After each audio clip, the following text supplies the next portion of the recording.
Нью-Йорк хотод байрлах алдарт Америкийн эрх чөлөөний хөшөөнд нэг нь нууц байдаг бөгөөд очиж зураг даруулж буй жуулчин бүр энэ талаар мэддэггүй байна. Энэ хөшөө нь алдартай түүхэн дурсгалт газар тул танд маш олон жуулчид өдөр бүр очдог юм. Жуулчид хөшөөний дээр гарч Нью-Йорк хотыг өндрөөс толдон харж болдог нь гайхалтай. Уг гарч болдог талбай нь хөшөөний титэм хэсэгт байрладаг бөгөөд танд очисон өмбөр магадгүй титэм хэсэгт нь гардаг байх. Гэвч энэ алдартай хөшөөний гарт байх бамбар дээр нууц өрөө байдаг.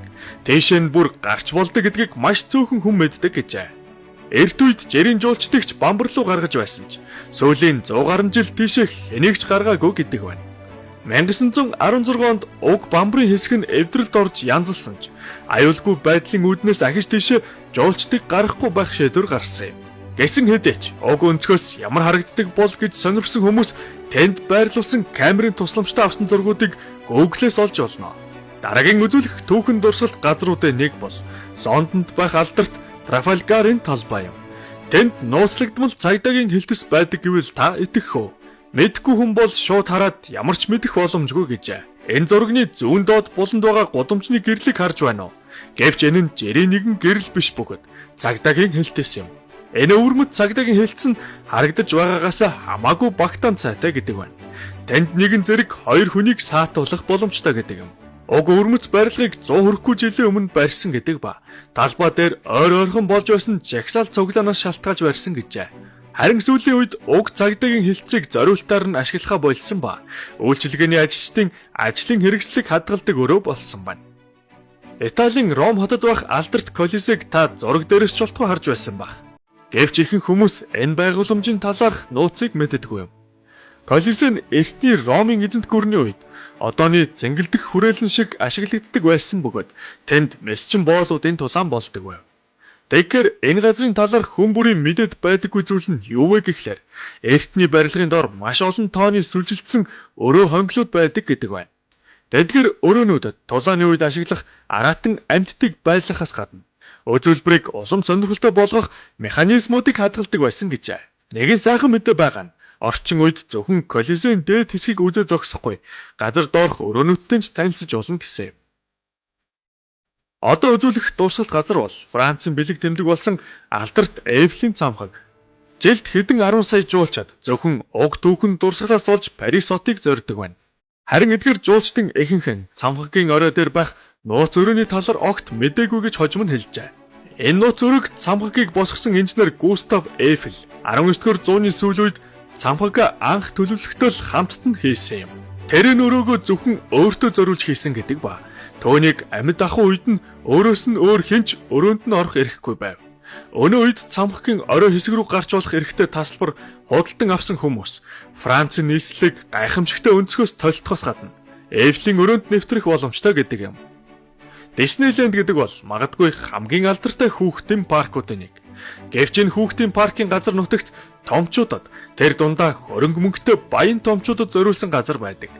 Энэ нь клуб 33 гэх жирийн иргэдийн хувьд хаалттай клуб бөгөөд уг клуб нь 1960-ад оны сүүл үед Калифорни дахь Disneyland-д үүсжээ. Хаалттай клубын санаа анх Disney-ийн үндэслэгч Walt Disney төрсөн гэдэг ба төвний хүслэр бол уг клубт хамгал нөлөө бүхий хөрөнгө чинээтэй хүмүүс цуглаж цагийг зугаатай өнгөрөхөөс гадна чухал нууц уулзалтуудаа хийх байв.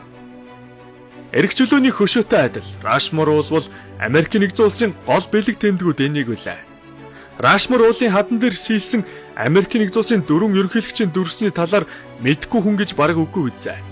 Гэсэн хэдий ч Линкольны хөшөөний ард нууц өрөө байдаг талаар төдийлөн хүмүүс мэддэггүй байна. Уг өрөөнд жирийн нэгэн жуулчин орж чадахгүй тул энэ байгууламжийн тухай маш олон янзын онол таамаглал үүсэх нөхцөл болдог гэжээ. Гэвч бодит байдалд ийм зүйл болсон гэдэг юм. Уг хөшөөнүүдийг бараг 100 жилийн өмнө хийж дуусгасан ба анх хөшөөг одоо байгаагаас нь хамаагүй томоор төсөөлж байв. Ерөнхийлөгчдийн дүрснээс гадна тэнд Америкийн түүхэн дэх чухал үйл явдлуудыг сийлж үзүүлэх байсан ч энэ нь боломжгүй болох үед хөшөөнүүдийн дотор музей маягийн зүйл байгуулахар шийдсэн юм.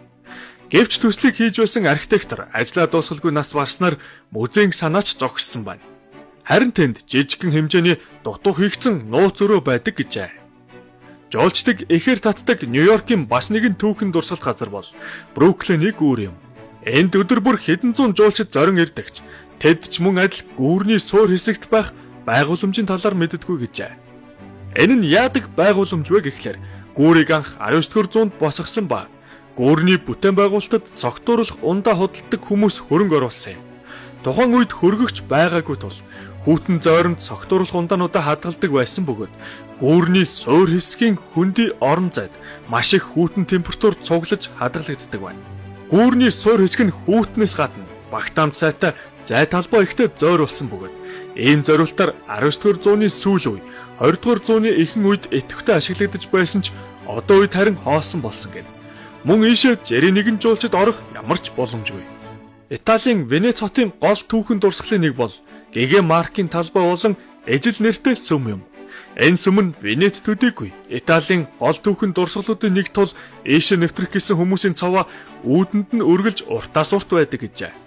Урт удаан очрлон орсон хүмүүс зөвхөн сүмд нэвтэрдэг бөгөөд доор нь бүхэл бүтэн давхраг эзгэнсэн бунхан байгааг ихэнх нь мэддэг байна. Тэнд Венецийн нэр хүндтэй хүмүүсийн шарил хадгалагдсан оршдог юм.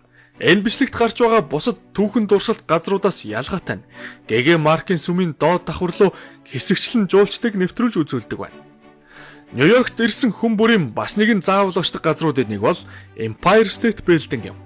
Энд ирсэн ихэнх жуулчид барилгын 86 давхарт байх тавцан руу гарснаар тэдний аялал өндөрлөдөг байна. Тэндээс хотыг дуу алдан өндөрлгөөс толдож болгоч аюулгүй байдлын үүднээс босгосон хашаа нь үзмжийг баг зэрэг гутаадаг гэжээ.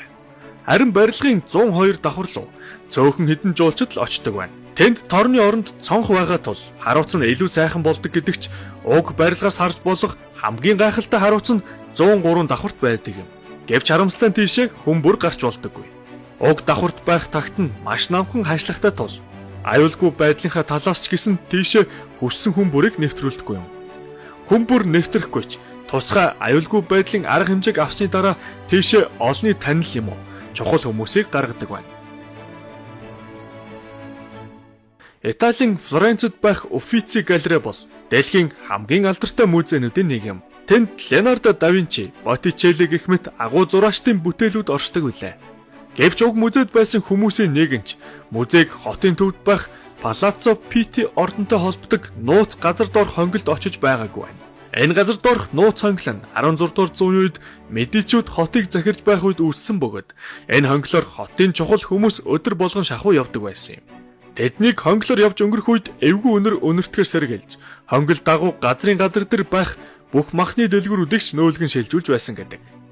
Гэвч дэлхийн 2 дугаар дайны үед уг нууц хонгил бөмбөгтдөө суулж норсон ба сүүлийн жилүүдэд хонглыг ахин сэргээж байгаа гэдэг байна.